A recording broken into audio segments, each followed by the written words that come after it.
Good morning, student. So today our topic is पृष्ठमृदा एवं अवमृदा में अंतर इन डिफरेंस बिटवीन पृष्ठमृदा और अवमृदा. सो हेयर द पृष्ठमृदा के अंदर आप देख पा रहे हैं कि यहाँ पर जो इसके डिफरेंस दिए गए हैं कि ये पूर्ण रूप से अपक्षित होती है, यानी कि पूर्ण रूप से टूट कर बनती है, और यह मृदा आंशिक रूप से अपक्षित होती है. कौन सी? अवमृदा. सेकेंड है, इस मृदा में मृदा वातन व मृदा वायु एवं वायुमंडल के बीच जो गैसों का आदान प्रदान है वो बहुत अच्छा होता है. यानी कि मृदा के अंदर जो वायु होती है और जिनके बीच में एक्सचेंज होता है आपस में, गैसों के बीच में एक्सचेंज, वो बहुत अच्छे लेवल पर होता है पृष्ठ मृदा के अंदर. जबकि यही बात अगर हम अवमृदा की बात करें तो उसमें ये कम होता है. नाउ द थर्ड इज़, मृदा में कार्बन पदार्थ की मात्रा जो होती है वो ज़्यादा होती है, और यहाँ पर हम इधर देखते हैं तो उसमें क्या होती है? कम होती है. मृदा में सूक्ष्म जीवों की संख्या एवं क्रियाशीलता क्या होती है? अधिक होती है. किसके अंदर? पृष्ठ मृदा के अंदर. और अमृदा में वही क्या होती है? सक्रियता कम होती है. तो यानी कहने का मतलब ये कि पृष्ठीय मृदा क्या है? एक तरह की उपजाऊ मृदा है और इसमें अधिकतम पोषक तत्व पाए जाते हैं, जबकि ये मृदा कम उपजाऊ होती है, उसमें पोषक तत्व भी कम होते हैं. इस मृदा का रंग जो होता है वो गहरा भूरा होता है या भूरा हो सकता है, और इसका हल्का या हल्का पीला होता है. इसमें धनायन विनिमय की क्षमता अधिक होती है, उसमें धनायन विनिमय की क्षमता क्या होती है? कम होती है. सो नाउ हमारा नेक्स्ट टॉपिक आ रहा है मृदा परिच्छेदय का.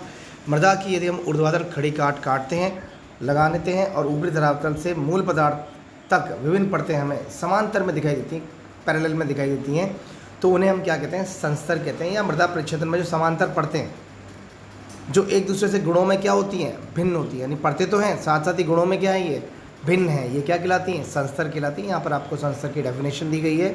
नाउ नेक्स्ट टॉपिक है आपका मृदा परिच्छेदय का, जो अभी हमारा इसी के अंदर चल रहा था, मृदा परिच्छेदय का.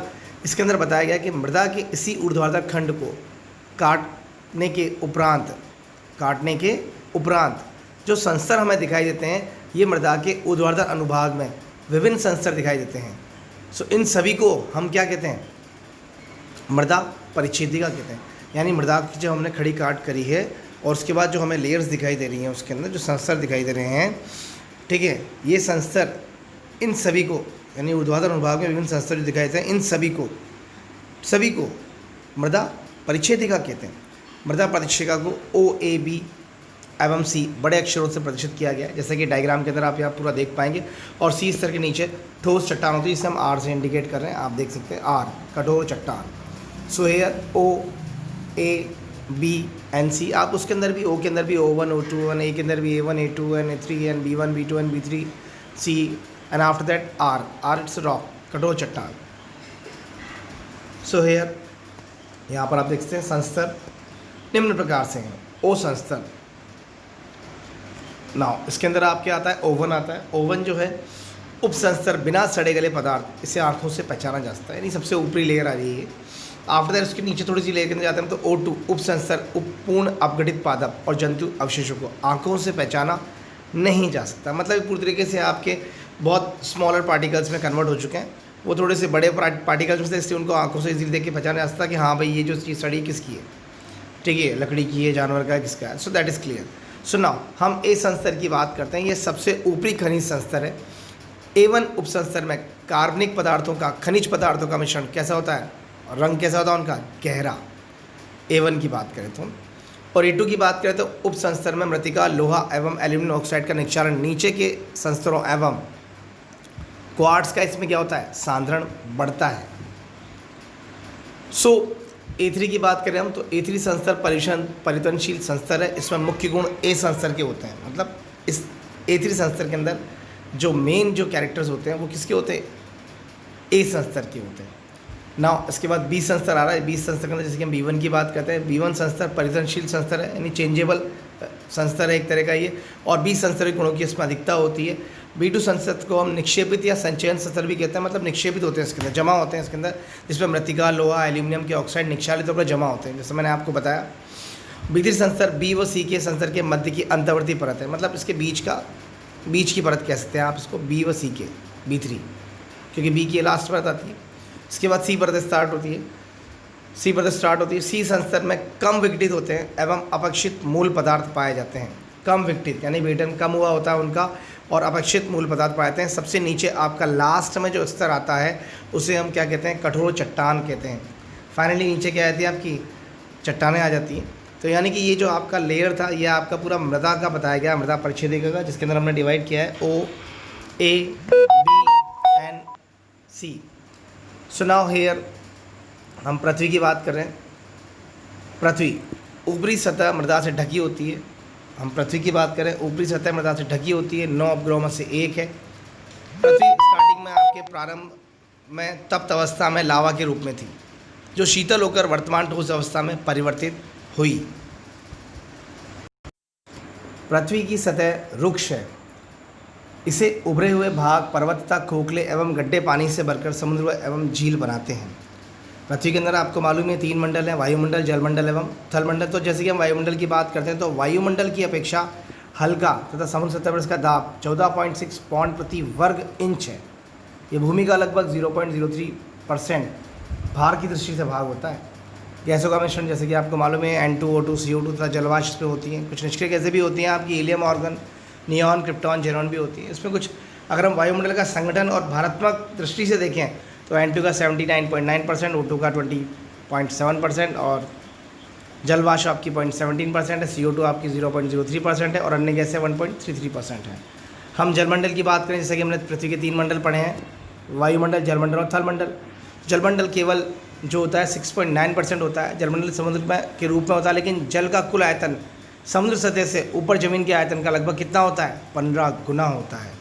हम थलमंडल की बात करें तो ये एक आंतरिक ठोस पिंड होता है। गैसों जलीय आवरण में जो आंतरिक ठोस पिंड होता है उसे थलमंडल कहते हैं। ये भूमि का 93.2% भाग होता है। थलमंडल के 2 भाग होते हैं, एक बाहरी और एक आंतरिक। बाहरी जो ठंडी ठोस सतह है और आंतरिक जो गर्म है और पिघला हुआ पदार्थ है। तीनों मंडलों में सबसे अधिक बाहरी होता है जलवायु थल। घनत्व कितना होता है? 5.5 और ऊपरी तल पर घनत्व कितना होता है? 2.5 से 3.0 तक होता है। थलमंडल की ऊपरी या बाहरी ठोस परत, इसे भूपपड़ी भी कहते हैं, की मोटाई लगभग कितनी होती है? 10 से 20 मिल। क्वेश्चन पुटअप हो सकता है, भूपपड़ी की मोटाई कितनी होती है? अगला टॉपिक, भूपपड़ी मुख्य रूप से खनिजों की बनी होती है। थलमंडल की ऊपरी सतह वही भूपपड़ी कहलाती है। ऊपरी सतह या ऊपरी स्तर शैलों से मिलकर बना होता है। संघटक कंपोजिशन जो होता है उसका एल्यूमिनियम सिलिकेट खनिज है। इस स्तर को Cl कहते हैं। इसका औसत घनत्व कितना होता है? 2.65 ग्राम घन सेंटीमीटर। Cl के ठीक नीचे मुख्यतः मैग्नीशियम सिलिकेट खनिज से बनी स्तर समय होती है। नाउ भूपपड़ी में निष्क्रिय गैसों के अतिरिक्त लगभग सभी तत्व पाए जाते हैं। यहाँ पर आपके कहीं पर भी 1-1 नंबर के क्वेश्चन बहुत सारे पुटअप होते हैं, जैसे कि आप इससे भूपपड़ी किसे कहते हैं, ठीक है, इसका औसत घनत्व कितना होता है, ठीक है, इस स्तर को क्या कहते हैं, Cl किसे कहते हैं, ठीक है, समय क्या है।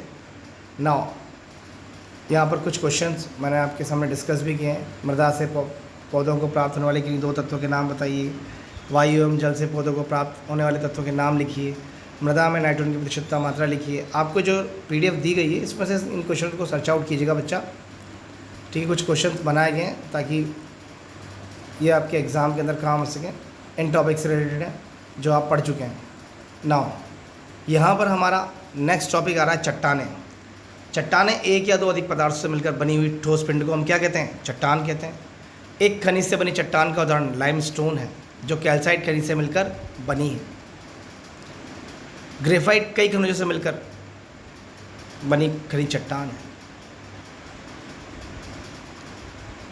चट्टान की निश्चित विशेषताएं जैसे संरचना, रंग, आपेक्षिक घनत्व, टूटना तथा खनिज संगठन आदि होती हैं। अगर हम चट्टानों की वर्गीकरण की बात करें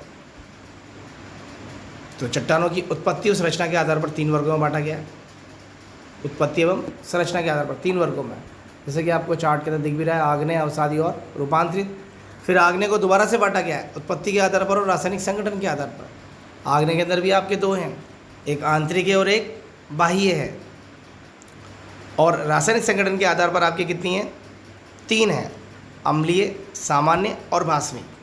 तो जैसे कि मैं दोबारा से आपको एक्सप्लेन कर रहा हूँ, चट्टानें आपकी 3 तरीके से हैं यहाँ से, ठीक है। आग्नेय जो फर्स्ट है आपकी वो है आपकी आग्नेय, सेकंड है आपकी अवसादी और थर्ड है आपकी रूपांतरित।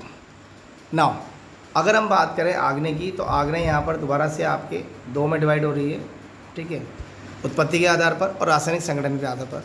लेकिन अगर हम यहाँ पर भी बात करें तो आग्नेय यहाँ पर आपकी दोबारा से डिवाइडेड हो रही है उत्पत्ति के आधार पर। आपकी कितनी है? ये 2 होती हैं, एक आंतरिक और एक भाई है, लेकिन रासायनिक संगठन के आधार पर ये कितनी है? 3 है, अम्लीय, सामान्य और भास्मिक, जिसे हम क्षारीय भी कह सकते हैं।